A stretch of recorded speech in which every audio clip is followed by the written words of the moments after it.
आज के चैंपियन, एक ऐसा लाइव कार्यक्रम जिसके जरिए हम आपको रूबरू करवाते हैं उन सभी खिलाड़ियों से जो अपने गांव, कस्बे, शहर और देश का नाम रोशन कर रहे हैं या करने की कोशिश कर रहे हैं। यह लाइव प्रोग्राम हर सोमवार दोपहर 1:30 बजे होता है और आज यानी सोमवार के दिन, तारीख जिसमें है आज 3 मार्च 2025, हमारे आज के मेहमान हैं सुनील सैनी जी, जो कि साई कराटे एकेडमी के संस्थापक है और कराटे को बढ़ावा देने के लिए अहम भूमिका निभा रहे हैं। वह sports Shitokai karate federation of India के टेक्निकल डायरेक्टर और चीफ एग्जामिनर हैं।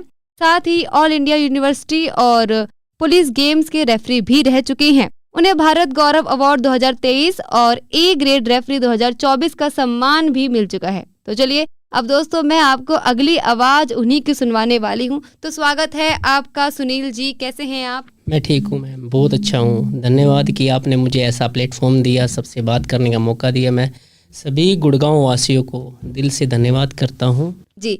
तो आज आप दोस्तों जान पाएंगे साई कराटे एकेडमी के बारे में और सुनील जी के बारे में। अक्सर आपने कहीं ना कहीं पोस्टर या कहीं दीवारों पे लिखा हुआ जरूर देखा होगा, क्योंकि मैंने तो सच में देखा है। तो लाइव कार्यक्रम चल रहा है आज के चैंपियन, मैं हूं साक्षी और आज हम बात करने वाले हैं सुनील सैनी जी से, जो कि हेड कोच है साई कराटे एकेडमी में।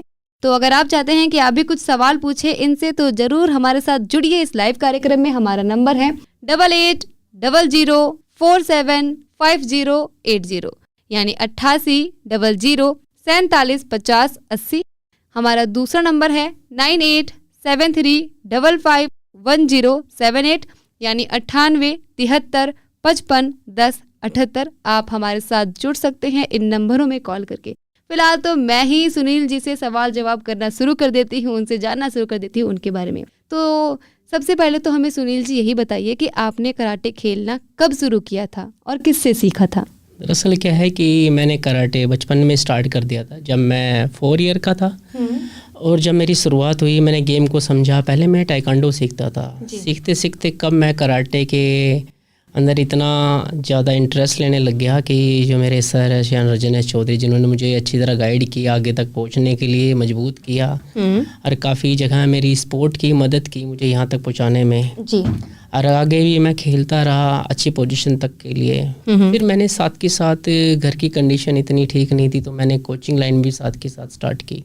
अच्छा। और इस दरमियान अपने आप को आगे तक लेके गया कि मुझे लगा कि जितना मुझे अच्छी मेहनत मिलेगी उतना ही मैं आगे तक प्लेटफॉर्म पे जा पाऊँगा जी। मैंने डिस्ट्रिक्ट में, स्टेट में, नेशनल में, इंटरनेशनल में और काफ़ी वर्ल्ड लेवल पे अच्छा प्लेटफॉर्म किया है मैंने अपनी ज़िंदगी में। और काफ़ी अच्छे खिलाड़ियों को मैंने बहुत अच्छे प्लेटफॉर्म पे पहुँचाया है, जैसे कि एशियन, साउथ एशियन, कॉमनवेल्थ जैसे इवेंट्स में बच्चे पहुँचे हैं, खेल चुके हैं। यहाँ तक कि अच्छी जॉब्स पे भी लग चुके हैं। और आगे भी हम कोशिश करेंगे कि ये प्लेटफॉर्म ऐसे चलता रहे और आगे बढ़ता रहे जी। ये तो हमारी भी यही दुआ रहेगी। और काफ़ी अच्छे से दोस्तों सुनील जी ने बता दिया है कि उन्होंने कराटे खेलना कब शुरू किया था। बाकी सभी जानकारी हमें उनके बारे में मिल चुकी है। अब जैसा कि सर ने बताया था कि फाइनेंशियल प्रॉब्लम की वजह से उन्हें शुरू से ही कोचिंग का काम भी शुरू करना पड़ा था। तो अब तो सर की भाई अच्छी सी एकेडमी खुल चुकी है, साई कराटे एकेडमी। तो ज़रा इसके बारे में बताइए कि इसे खोलने की आपकी प्रेरणा क्या रही थी और शुरुआती समय में क्या क्या दिक्कत आई थी, इस बारे में हम जरूर जानेंगे। पर हमारे आज के पहले श्रोता जुड़ चुके हैं छावला से राजकुमार जी। स्वागत है आपका राजकुमार जी। नमस्कार साक्षी जी और सुनील सैनी साहब को भी नमस्कार सर। जी नमस्कार। नमस्कार सर, नमस्कार। और ये साई एकेडमी जो आप कराटे की, इसमें ज्वाइन करने के लिए क्या कुछ करना पड़ता है जी बच्चों को?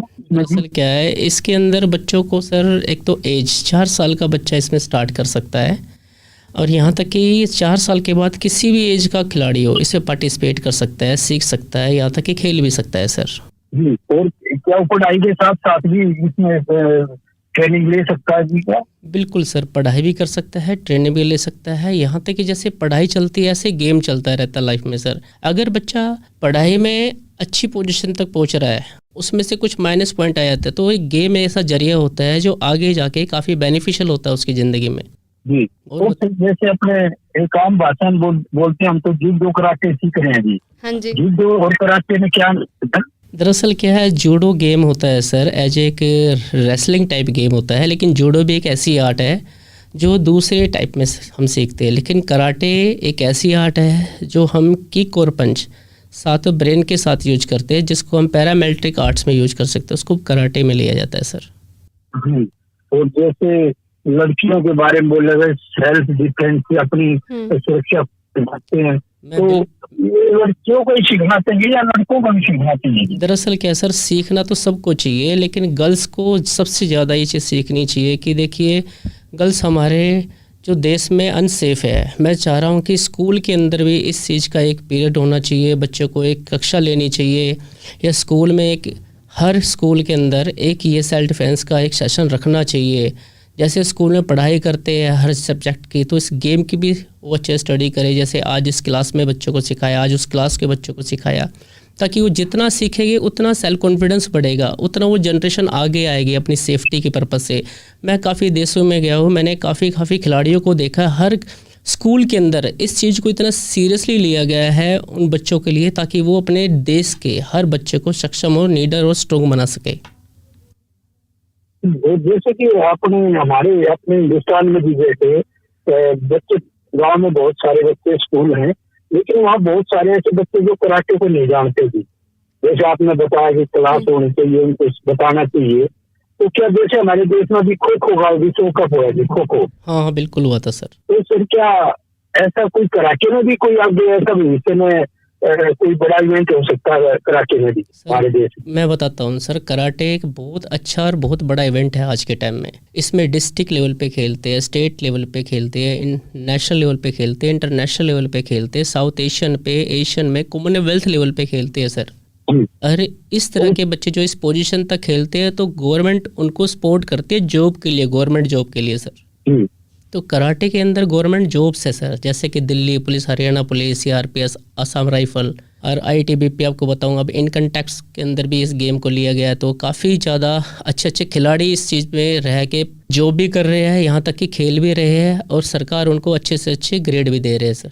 जैसे अभी अपने छोटे लेवल के खेल कर रहे हैं, सरकार की तरफ से बहुत बड़ा मिल रहा है, क्या उसको कराटे को भी इसमें शामिल किया गया है? सर बिल्कुल सर, हर गेम को शामिल किया गया है, यहाँ तक कि उसका प्रोसेस चल रहा है कि सारी चीज़ों को इंक्लूड किया जाएगा आगे से आगे। अब जी राजकुमार जी, उम्मीद है कि आपके सवालों के जवाब मिल गए होंगे आपको। तो जी सुनील सैनी से एक सवाल हो रहा है जी। हाँ जी सर, पूछिए। सुनील जी, आप कहाँ तक पहुँचे जी देश को आगे बढ़ाने के लिए? क्या क्या मेडल आपने जीते और किस खिलाड़ी को अपना आदर्श मानते हो जी आप कराटे में? मैं अपने आप को ये मानता हूँ कि आज मैं जहाँ तक भी इस पोजीशन तक पहुँचा हूँ, बिना गुरु ज्ञान नहीं। अगर आज मेरे टीचर मेरे साथ नहीं होते, तो आज मैं इस लेवल की पोजीशन तक नहीं होता कि मैं ऑल इंडिया यूनिवर्सिटी में सिलेक्टर होता, ऑल इंडिया पुलिस गेम में एज ए रेफरी होता, एशियन गेम की तरफ जाता सिलेक्शन में, या खेलो इंडिया के अंदर इस पोजीशन पर होता। तो गुरु का सम्मान, उनका महत्व बहुत ज़रूरी है हमें यहाँ तक पहुँचाने में।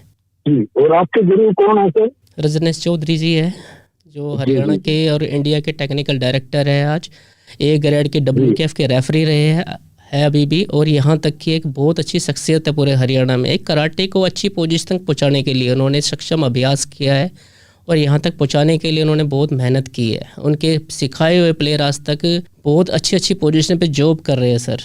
जी, तो आपने भी कराटे से खेल की शुरुआत की और आप कोचिंग दे रहे हो जी, तो कैसा अनुभव रहा है खिलाड़ी के तौर पर, कोचिंग के तौर पर? सर बहुत अच्छा एक्सपीरियंस रहा है मैंने, कि जब मैं एक अच्छा प्लेयर था और प्लेयर के साथ साथ जब मैं कोचिंग लाइन में आया, तो मैंने दोनों चीज़ों को समझने में जो मेहनत की, जो कोशिश की मैंने, उस चीज़ में आज सफल रहा, जो आज आप लोगों के सामने हूँ सर।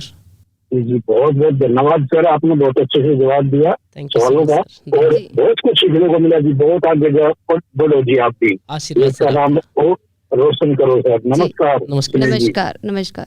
और बता दें कि सर एक कोच है, तो वो खुद तो आगे बढ़ेंगे ही, लेकिन अपने साथ अपने काफ़ी सारे खिलाड़ियों को, अपने स्टूडेंट्स को भी आगे बढ़ाने की कोशिश कर रही हैं। तो दोस्तों, आप सुन रहे हैं आज के चैंपियन लाइव कार्यक्रम गुड़गांव की आवाज़ रेडियो 107.8 FM पर। सोमवार का दिन है 3 मार्च 2025 है आज की तारीख, और ये प्रोग्राम चलने वाला है 2 बजे तक। तो अगर आप चाहते हैं कि जैसे राजकुमार जी ने कुछ सवाल पूछे हैं सुनील सैनी जी से, वैसे ही कुछ सवाल आप भी पूछे हैं हमसे, उनसे, और आजकल की युवा पीढ़ी से, या फिर उन परिवार वालों से जो अपने बच्चों को खेलने नहीं जाने दे रही हैं, या जो खेलने जाने दे रहे हैं ना, उनसे भी सवाल कीजिए कि आखिर उनकी मोटिवेशन का क्या राज है। तो ये सभी सवाल आप कर सकते हैं आज के चैंपियन प्रोग्राम में, और नंबर बता रही हूँ मैं आपको लगे हाथ, तो नंबर है 8800475080, यानी 8800475080। हमारा दूसरा नंबर है 9873551078 यानी 9873551078। आप इन दोनों में से किसी भी नंबर में हमें फ़िलहाल कॉल कर सकते हैं और हमारे साथ जुड़ सकते हैं। तो सुनील जी, अभी कॉल आने से पहले हम बात कर रहे थे कि आपने कुछ समय पहले 2004 में साई कराटे एकेडमी खोली थी। तो बस मैं ये जानना चाह रही थी कि आपके मन में क्या विचार आया कि अब मुझे एक खुद की एकेडमी खोल देनी चाहिए। तो कैसा कैसा रहा था, क्या दिक्कतें आई थी या फिर नई शुरुआत से ही काम अच्छा चला, इन सब के बारे में ज़रा बताइए। और उन सब से पहले ये ज़रूर बताइएगा कि साई कराटे एकेडमी का अर्थ क्या है। क्या इसका अर्थ स्पोर्ट्स एकेडमी ऑफ इंडिया है या कुछ और है? दरअसल क्या है, जब मैं गुड़गांव में आया था तो इस कराटे की शुरुआत मैंने जब यहाँ की तो जस्ट मुझे दूर दूर तक कोई नज़र नहीं आया था कराटे। हाँ जी। तो मैंने देखा कि मैं जब यहाँ आया गुड़गांव में, मैं तब खेलता ही था। तो खेलते खेलते जब किसी ने कहा कि आप सिखाइए, यहाँ पे काफ़ी बच्चे सीखना चाहते हैं, बढ़ना चाहते हैं, तो मैंने सबसे ज़्यादा अच्छी कोशिश की कि मैंने एक पार्क से स्टार्टिंग करके, मैं एक झाड़सा गांव की स्टार्टिंग करके बहुत अच्छे अच्छे खिलाड़ी मैंने बहुत देश विदेशों तक पहुँचाए या खिलाए हैं। उसके बाद मैंने उस एकेडमी का नाम रखा, क्योंकि मैं स्टार्टिंग से साईं बाबा का भक्त रहा हूँ। तो मैंने क्या कहा कि चलो मैं साई के नाम से ही एकेडमी रखूँ। अच्छा। तो ये मेरे लिए बहुत अच्छा था कि मैंने उनके आशीर्वाद, उनके साथ को अपने साथ रखा और अपने आप को यहाँ तक लेके आया। आज साई को काफ़ी साल हो गए हैं, यहाँ तक कि इसकी ऐसी भूमिका रही है कि हर बच्चों ने इस नाम को एक अच्छे से भविष्य में पहचान दी है और यहाँ तक कहीं ना कहीं पहुँच के एक पहचान बने हैं आज। जी, तो शुरुआत में तो मेरे ख्याल से आप ही कोच रहे होंगे, और अब क्या कोच बढ़ चुके हैं? अब साई में काफ़ी कोच हो गए हैं, मेरे साथ जो जुड़ चुके हैं। यहाँ तक कि बहुत एक्सपीरियंस होल्डर है, पोजीशन तक खेले हैं। जैसे कि एक कोच हमारे पास, हमारे ब्रिजभूषण कोच को बंटी है, विक्रम ध्याल है, लंकी पनीदास है, जो एक बहुत एक परफेक्टली एथलीट है मेरे पास, जो एक कोच के तौर पे पूरी साई को संभाल रहे, एक परिवार के तौर पे मेरे साथ चल रहे हैं। जी, बहुत अच्छे से आपने बताया। और दोस्तों, मैं आपको साथ में ही ये भी बता दूं कि सुनील सैनी जी गुरुग्राम यूनिवर्सिटी यानी जीयू में खिलाड़ियों का चयन भी करते हैं, उनका सिलेक्शन भी करते हैं। तो उनको इसमें तो दिक्कत होती ही नहीं होगी कि साई कराटे एकेडमी के लिए कौन सा खिलाड़ी बहुत अच्छा है, किसको हमें लेना चाहिए या किसको भी इंतज़ार करवा देना चाहिए। तो मुझे ये बताइए आप सुनील जी कि आप किन किन बातों का ध्यान रखते हैं जब आप किसी खिलाड़ी को चूज़ करते हैं, उन्हें चुनते हैं, उनमें क्या खूबियाँ देखते हैं? दरअसल क्या है कि कॉलेज में आने के बाद बच्चे पहले ही सीखते हैं, एकेडमियों में सीखते हैं, स्कूल में सीखते हैं, फिर उनकी पोजीशन जो भी फर्स्ट सेकंड थर्ड आती है, उसके बाद उनका कॉलेज में जाके उनका सिलेक्शन ये होता है कि ताकि वो उनके ग्रेड देखते हैं। हाँ जी। ये नेशनल में कितने खेले हैं, स्टेट में कितने खेले हैं, डिस्ट्रिक्ट में कितने खेले हैं। एक्सपर्ट बच्चों का जब बन जाता है तब वो कॉलेज की तरफ आते हैं। कॉलेज में जब सिलेक्शन आते हैं तो वो अपने आप को एक दूसरे प्लेयर्स के साथ खेलते हैं। हाँ, जो अच्छा खेलता है उसमें से वही प्लेयर आगे जाता है। तो हम कोशिश करते हैं उस चीज़ को पहुँचाने की, लेकिन आगे भी यही कोशिश रहेगी उन प्लेयरों में से जो प्लेयर अच्छा होता है वो फिर खेलने जाता है गेम्स के लिए। जी, बहुत अच्छे से आपने ये बताया।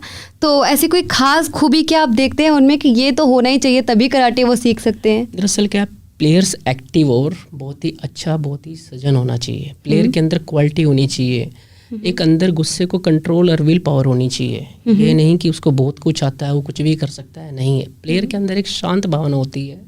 अगर वो कुछ प्रॉब्लम्स आ भी जाती है, कोई चोट लग जाती है, तो वो गुस्सा नहीं होगा, वो अंदर कंट्रोल करेगा।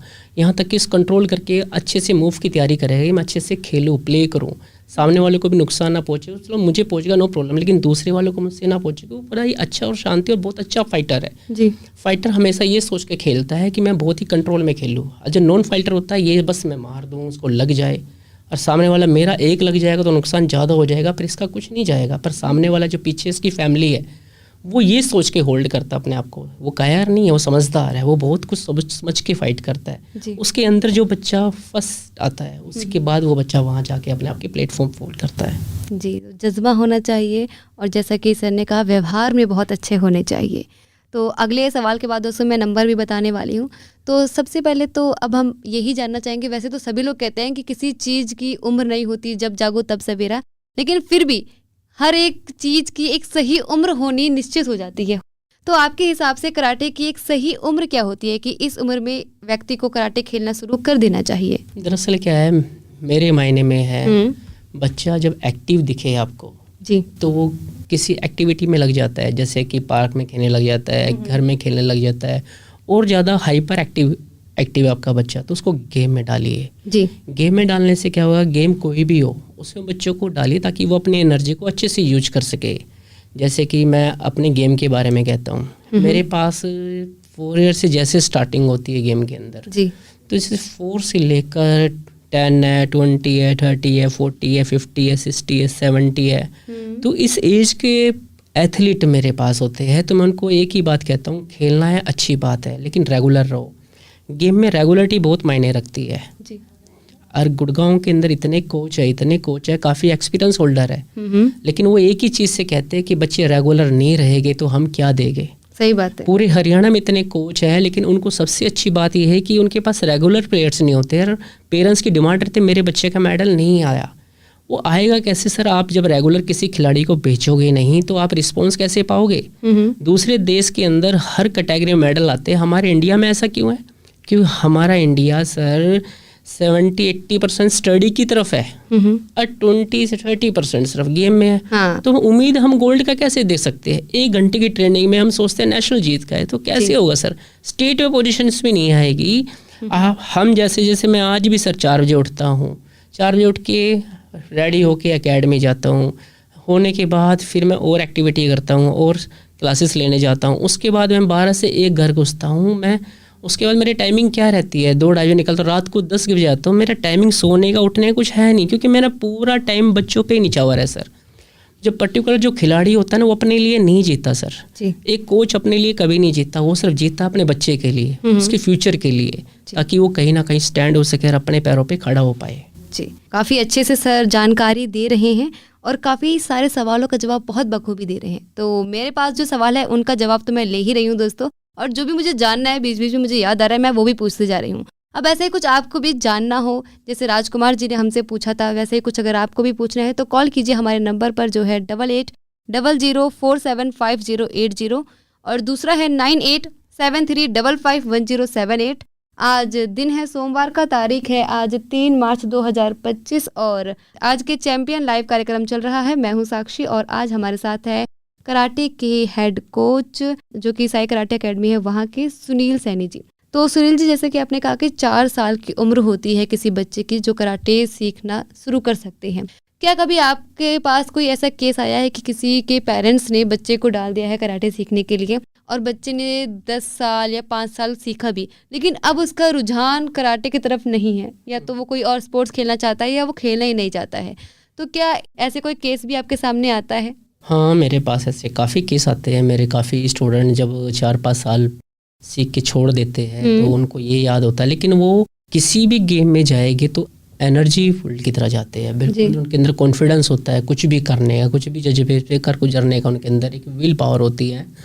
सपोज करो जिस बच्चे को जंप नहीं आती है और वो 5 ईयर के अंदर हर एक्टिविटी में पार्टिसिपेट कर रहा है, कराटे की एक मार्शल आर्ट्स की दुनिया के अंदर, तो किसी भी गेम में पार्टिसिपेट करेगा वो बिल्कुल कॉन्फिडेंस से करेगा, पीछे हट के नहीं करेगा, और वो आगे बढ़ने के लिए करेगा, चाहे वो अपना स्टडी के तौर पे हो, चाहे किसी जॉब के तौर पे हो, या किसी ऑफिसर रैंक पे हो, या किसी एथलीट पोस्ट के लिए हो। तो उसके अंदर एक इतना कॉन्फिडेंस होगा, हर कुछ कर सकता है। जी दोस्तों, गुड़गांव की आवाज़ रेडियो पर आप सुन रहे हैं आज के चैंपियन लाइव कार्यक्रम, और मैं आपको बता दूं, एक बार फिर से थोड़ा याद दिला दूं कि हमारे साथ जो सुनील सैनी जी हैं वो रह चुके हैं चीफ एग्जामिनर और technical director sports Shitokai karate federation of India में। तो आप मुझे ये बताइए सुनील जी कि आप जब परीक्षा लेते हैं बच्चों की तो परीक्षा किस तरीके की होती है और आप क्या उसमें भूमिका निभाते हैं और क्या देखते हैं बच्चों पर उस परीक्षा में? दरअसल क्या है, बच्चों की परीक्षा वैसी होती है जैसे स्कूल में होती है मैम। हाँ। जब वो बच्चा एक चैप्टर अच्छे से रीड कर लेता है, स्कूल में टेस्ट होते हैं, उस टेस्ट के अंदर बच्चे के मार्क्स देखे जाते हैं, वो कितने मार्क्स लेके आ रहा है। ऐसे गेम के अंदर बच्चों में जब टेस्ट लिए जाते हैं तो बच्चों के अंदर ये क्वालिटी देखी जाती है कि बच्चों को हमने जो सिखाया उसमें कितना पुराना हो चुका है जी। उसको पंच कितना आ गया है, किक कितने आते हैं, यहाँ तक कि फाइट कैसी करता है, स्टांस कैसे करता है, कातास कैसे करता है, ये सब चीज़ों के एक नॉर्मल से टेस्ट ऐसे होते हैं। अगर कोई बच्चा अच्छे लेवल पे जाना चाहता तो उसके अंदर एक अच्छी सी स्ट्रेंथ होती है, स्पीड होती है, पूरा कॉन्फिडेंस होता है, यहाँ तक कि एक आगे बढ़ने का, पास आउट होने के लिए इतना जज्बे पे लगा रहता है कि मुझे कुछ करना है, अचीव करना है। तो आप इसी के साथ आपने ऑल इंडिया यूनिवर्सिटी गेम्स और पुलिस गेम्स में रेफरी की भूमिका भी निभाई है, तो आपका वो समय काल कैसा रहा था, जरा इस बारे में भी जानकारी दीजिए। क्या कुछ चुनौतियों का सामना आपको करना पड़ा था, और उस समय आप बच्चों के साथ साई एकेडमी को कैसे संभाल पा रहे थे, इस बारे में भी जानकारी जरूर दीजिए। दरअसल क्या है, जब हमारा सिलेक्शन हुआ इंटर कॉलेज के, मैं ऑल इंडिया यूनिवर्सिटी गेम्स में गया, तो वहाँ पे जब उन्होंने प्ले के लिए हमें इनवाइट किया सबको, पूरे इंडिया से 20-30 रेफरी निकलते होते, तब वहाँ गए थे। तो देखा जाए तो बहुत अच्छा और बहुत बढ़िया प्लेटफॉर्म था उस चीज़ के लिए। लेकिन वहाँ एक्सपीरियंस अच्छा रहा कि मेल फीमेल्स जब खेलते हैं तो उनके बाउट्स के अंदर जो पॉइंट्स होते हैं, उनकी स्पीड्स होती है, फोकस लेवल होता है, बहुत ही अच्छा, बहुत ही बेस्ट होता है। ऐसा ही फिर ऑल इंडिया पुलिस गेम्स के अंदर मुझे अच्छे जब हर स्टेट के बंदे मैं देखने को रहता हूँ, जैसे तमिलनाडु की team, Maharashtra team, Haryana police, Delhi police, CRPF, यहाँ तक कि तेलंगाना, आंध्रा, जितनी भी टीम मैंने सेंटर्स की देखी है, बहुत ही सुपर और फास्ट टीम थी। लेकिन यही टीम के अंदर जो अच्छे प्लेयर्स होते हैं, फिर वो all India world police games के लिए नियुक्त होते हैं, जो हमारे इंडिया से काफ़ी प्लेयर जीत के आए और खेल के भी आए हैं। जी, तो हो सकता है कुछ कोच भी हमें सुन रहे हो और वो भी बनना चाहते हो A ग्रेड रेफरी, तो A ग्रेड रेफरी बनने के लिए क्या क्या ज़रूरी होता है और यह कितनी बड़ी जिम्मेदारी है, जरा इस बारे में बताइए सुनील जी। क्या है, A ग्रेड रेफरी बनने के लिए सर पहले तो हमें जज B और जज A से थोड़ा हिब्बत होना पड़ता है, उसके बाद हमें रेफरी B और फिर रेफरी A के लिए हमें सिलेक्ट किया जाता है। लेकिन उसके लिए भी एक अच्छा एक्सपीरियंस आपके पास होना चाहिए, एक ऐसा एक्सपीरियंस कि ताकि आप उस चीज़ के लिए दिखा पाओ, बोल पाए, क्योंकि रेफरी की भी भूमिका कोई नॉर्मल नहीं है, बहुत बड़ी एक पोजीशंस है जो हमें उसके अंदर डिसीजन बहुत फाइनली लेना पड़ता है कि हाँ ये राइट या रॉन्ग है, और हमें इसके लिए पूरा 100% श्योरली जब हम हो जाते तो हमें एक रेफरी की भूमिका मिलती है। और आपके पास सर वो कौन सी अचीवमेंट थी जो आपने दिखाई थी जब आप रेफरी बनना चाह रहे थे? मैं जब रेफरी बना था तो जब मुझे पहली बार एक अच्छे पोजीशंस के बाद मुझे एक इंटरनेशनल प्लेटफॉर्म में भेजा गया था, तो वहाँ जब मुझे रेफरीशिप में जब उतारा गया तो उन्होंने मेरी परफॉर्मेंस देख के मुझे कहा कि यू आर बेस्ट एथलीट या बेस्ट कोच या बेस्ट रेफरी फॉर इंडिया। पर सुनील कि आप, अच्छा लगा कि आप यहाँ आए हो हमारे टूर्नामेंट्स में, मुझे सम्मानित चिन्ह करके इस चीज़ को परिभूति मुझे आगे बढ़ाया, और मैं शुक्रिया करता हूँ उस पलों का। जी, बहुत अच्छे से आप जानकारियाँ दे रहे हैं, और उम्मीद है कि अगर हमारे दोस्त अभी सुन रहे हैं, कुछ जानना चाहते हैं वो, तो ज़रूर जुड़ सकते हैं इस लाइव कार्यक्रम में। दोस्तों, मैं नंबर आपको काफ़ी बार बता चुकी हूँ, और अब कुछ और सवालों के बाद मैं फिर से आपको नंबर बता दूंगी। तो चलिए अब ये भी जान लेते हैं कि सुनील जी, आपको भारत गौरव अवार्ड 2023 से भी सम्मानित किया गया था, तो ऐसा आपने क्या उपलब्ध किया था, आपको ऐसा क्या प्राप्त हुआ था जो आपको ये मिला था, इस बारे में ज़रा बताइए, और पाकर कैसा लगा भैया आपको? दरअसल क्या है कि मैं इस भारत का अवार्ड्स के लिए मैंने सिर्फ एक मेहनत ऐसी की है कि काफ़ी बच्चों को इतना नीडर और सक्षम किया है, उन बच्चों को सिखाया है जाके, जैसे कि सरकारी स्कूल के बच्चे कभी प्राइवेट से एकेडमियों में नहीं आ पाते हैं, लेकिन मैंने यहाँ तक कि सेक्टर 14 गर्ल्स कॉलेज के अंदर भी मैं टीचर रहा हूँ। जब दिवाकर सर ने मुझे इस पोजीशन के लिए नियुक्त किया गया था तो मैंने काफ़ी हज़ारों गर्ल्स को सिखाया है। उस हज़ारों गर्ल्स के अंदर मुझे सेल्फ डिफेंस के साथ साथ मुझे एक ऐसी बात कही है कि अपने इस शिक्षा को कभी भी दबा के मत रखना, आगे बढ़ाते रहना और आगे निखारते रहना इन बेटियों को। जी, काफ़ी अच्छे से आपने बताया, और जैसे कि मैंने कहा था कि मैं नंबर बता दूंगी, तो दोस्तों अब सिर्फ 5 मिनट है इस प्रोग्राम के लिए। अगर आप पूछना चाहते हैं कोई सवाल या कुछ जानना चाहते हैं सुनील सैनी जी से, तो ज़रूर जुड़िए इस लाइव कार्यक्रम में। नंबर है 8800475080, यानी 8800475080। हमारा दूसरा नंबर है 9873551078, यानी 9873551078। ज़रूर जुड़िएगा इस प्रोग्राम में। आप हमें कॉल करके कुछ जानना है, कुछ पूछना है या कुछ साझा करना है। हो सकता है कि आपके परिवार में, आपके आसपास भी कोई ऐसा खिलाड़ी हो जो खेलना चाहता है या खेल खेलने जा रहा है, खेल खेल रहा है, तो उनके लिए भी अगर आप कुछ सवाल पूछना चाहते हैं तो ज़रूर पूछ लीजिएगा।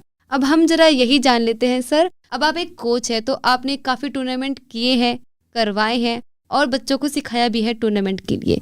तो वैसे तो कहते हैं कि हार जीत दोनों ही एक सिक्के के पहलू है, लेकिन कहना कि अगर कोई किसी की शुरुआत जीत से हो गई तो अब हार उसको बिल्कुल ऐसा लगता है कि हार कैसे गए हम, है ना। हो सकता है कि आपने बच्चों को बहुत अच्छे सिखाया, उसके बावजूद भी बच्चे इतना अच्छा नहीं कर पाए या थोड़ी बहुत कहीं कमी रह गई हो जिसे सुधारना पड़े, तो क्या कभी ऐसा हुआ है कि आपने जिन बच्चों को सिखाया है वो कोई टूर्नामेंट हारे हो, तो आपने उनको कैसे वापस से मोटिवेट किया, क्या किया था कि वो कराटे सीखने के लिए दोबारा से आए? दरअसल क्या है कि आपने बहुत अच्छा क्वेश्चन पूछा है, ये मुझे बड़ा अच्छा लगा है जी। आपने जो क्वेश्चन पूछा है एक हारे को जीत के लिए। हाँ। देखिए, जो खिलाड़ी मेहनत करता होगा, जो खिलाड़ी तत्पर मेहनत करता होगा, ऐसी मेहनत की वो डेली अपने पसीने में लथपथ होके घर जा रहा है, वो मेहनती है जी। जो बच्चा सिर्फ मेहनत तो कर रहा है, सिर्फ मन में ये सोच रहा है बस कर ली हो गई मुझे जाना है, कर ली हो गई मुझे जाना है, तो इसका मतलब उसने ये तो निश्चित कर लिया बस मुझे खेलना है जी। लेकिन जो बेचारा मेहनत कर रहा है, पसीने में तर के घर आ रहा है, तो उसका मतलब वो जीतने के लिए मेहनत कर रहा है। यहाँ तक कि अपने प्लेटफॉर्म को प्ले करने की मेहनत कर रहा है, आगे बढ़ने के लिए मेहनत कर रहा है। और सबसे एक दो बात मैं कहना चाहूँगा कि देखो, हारने वाले के पास बहुत सी वजह होती है जी। हारने वालों के पास बहुत सी वजह होती सही है। बात जैसे है। कि मेरे पास समय नहीं था, टाइम नहीं था, मैं आ नहीं पाया, मैं जा चुका था, मेरी तबीयत ख़राब थी, मुझे बुखार था, जुकाम था, पेरेंट्स से परमिशन नहीं थी, हमें फंक्शन में जाना था, या मैं बिल्कुल कर नहीं पाया, मैं भूल गया था। ये सब तरह के एक्सक्यूज एक प्लेयर बताता है जी। जब हारने वाले के बाद। जीतने वाले के पास सिर्फ एक ही बात होती है कि मैंने सिर्फ मेहनत की है, मेहनत के साथ साथ मैंने हर चीज़ को सिर्फ एक साइड में रखा है कि मुझे जो भी चीज़ चाहिए अपनी ट्रेनिंग के बाद चाहिए, उससे बीच में उससे पहले नहीं चाहिए जी। यहाँ तक कि उसको सैटरडे संडे भी नहीं चाहिए होता है, सिर्फ ये चाहिए होता है मुझे अपने प्ले को बेस्ट दिखाना है, मुझे इंडिया में प्रेजेंट करना है, मुझे इंडिया का नाम आगे लेके चलना है, अपने डिस्ट्रिक्ट का, अपने स्टेट का, अपने नेशनल को देश विदेश में नाम पहुँचाना है। वो उस चीज़ के लिए खेलता, अपने देश के लिए खेलने के सपना देख के मेहनत करते हैं वो बच्चे। आपके हिसाब से एक अच्छा कराटे प्लेयर कौन बन सकता है? उन्हें किन बातों पर ध्यान रखना चाहिए? एक अच्छा कराटे प्लेयर सिर्फ वही बच्चे बन सकते हैं जो अपने टीचर को रिस्पेक्ट देते होंगे, उनको मानते होंगे, यहाँ तक कि उनकी हर कार्यशैली पे ध्यान देते होंगे। कोच बुरे नहीं होते, बस कुछ बच्चे उस चीज़ों को बुरा सोचने लग जाते कि ये मेरे लिए क्यों स्टिक है सर, उसको क्यों नहीं कह रहे, उसको क्यों नहीं कह रहे, मुझे क्यों कहते हैं, मुझे में है क्या ऐसा खास जो मुझे कहते ना कि कुम्हार उसी मटके को ज़्यादा तपाता है जिसको वो अच्छा बनाना चाहता है। तो एक टीचर की भूमिका भी एक कुम्हार की तरह होती है, वो अपने बच्चों को एक कुम्हार की तरह देखता है, एक पोट की तरह देखता है कि मैं इसको इतना शानदार बनाऊं कि लोगों के बीच में जाए तो एक कोहिनूर लगे, एक शानदार लगे जी। इसलिए वो सर कि बच्चों को समय देना चाहिए और समझना चाहिए अपने कोचों को कि वो कौन है, कैसा। उस कोच ने भी काफ़ी दुनिया देखी है ज़िंदगी में, एक एक्सपीरियंस बहुत मैटर रखता है सर। आपको बताओ मैडम, अगर आपके पास एक्सपीरियंस काफ़ी अच्छा है, अगर आपके पास एक्सपीरियंस काफ़ी अच्छा है कि आप एक्सपीरियंस के साथ एक प्लेयर बहुत अच्छे रहे हो, तो आप एक अच्छे कोच रहे होगे जी। आप एक अच्छे कोच रहे होगे तो एक अच्छा एथलीट भी आपकी तरह बन सकता है, एक कोच भी आपकी तरह अच्छा बनेगा जी। लेकिन अपने विचारों के अंदर शुद्धता रखोगे तो वो भी आपको शुद्ध ही देगा सर जी। तो वैसे हमारा समय बस खत्म ही होने वाला है और कुछ चीज़ें जाननी बच रही है, बस वो जानकर हम भी चलते हैं दोस्तों इस प्रोग्राम से। तो बता दूं आप सभी को कि सुनील सैनी जी भारत के खेल आयोग के महासचिव भी रह चुके हैं। तो सुनील जी जरा ये बताइए कि जब आप भारत के खेल आयोग के महासचिव थे तो आपने खिलाड़ियों के लिए कौन कौन से खास काम किए थे? मैं जब उनके बीच में था तो मैंने खिलाड़ियों की एक एक चीज़ को नोटिस किया, जैसे उनकी गतिविधियाँ, उनका गेम का खेलना, उनके टाइम टेबल को समझना, यहाँ तक कि उनकी गेम की टाइमिंग को बताना, यहाँ तक कि उनकी पोजीशन तो समझ के उनको आगे करना, यहाँ तक कि हमें हर चीज़ को हर प्लेटफॉर्म पे ये साबित करना एक एथलीट और एथलीट की तरह बहुत चलना हमारे लिए बहुत ज़रूरी है जी।